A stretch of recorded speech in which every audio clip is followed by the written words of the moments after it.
Welcome in Mike Bordick. And Mike, Buck Showalter said momentum is as good as your next day's starter. We'll see what David Price shows up. The good one showed up, and he really neutralized what was beginning to appear to be a pretty hot-hitting Orioles lineup.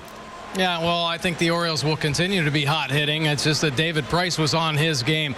He really didn't give him any mistakes over the middle of the plate. He mixed up his pitches, kept them off balance, and I think establishing that fastball, especially on the inside corner to righties, really helped set up all of his off-speed pitches. He commanded that breaking ball, or the changeup, very well, and of course the breaking ball when he needed to. Came up with some big strikeouts with that as well. So, you know, a typical game, it seems, for David Price. Had an outstanding year, and since coming over to the Blue Jays, 7 quality starts in his 7 starts.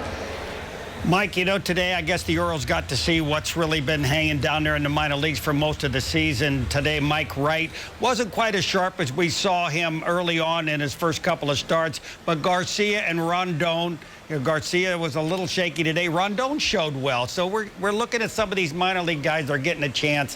What did you think of them today? Well, I think there's a tremendous upside to all those young arms. Obviously, Jason Garcia, 5th round, or Rule 5 pick from the Boston Red Sox, that the Orioles saw so much in him, they decided to hold on to that young arm. And, you know, I think he's come a long way. He's learned a lot being on that Orioles bullpen from Darren O'Day and a couple of the other veterans out there.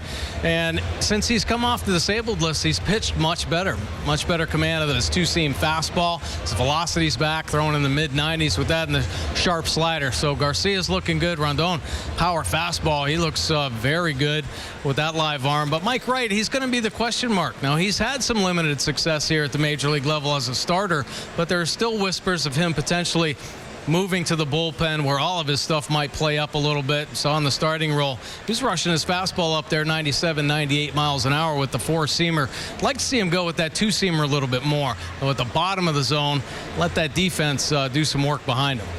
Mike, the O's still can get a series win and get 2 out of 3, which would hurt the Blue Jays in their quest to hold off the Yankees in the division. But Chris Tillman tomorrow is going to have to figure out a way to beat the Blue Jays and neutralize them.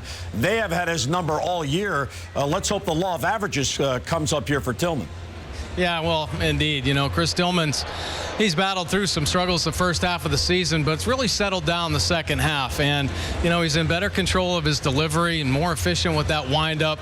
He's using his 2-seam fastball a little bit more, the straight change a little bit more. And when Chris Tillman has all of his pitches working, which he has here recently, you know, he can be one of the better right-handed pitchers in the game. And he's going to need all of his weapons going up against this Blue Jays offense. So he's got to keep that delivery consistent and command all of his offerings.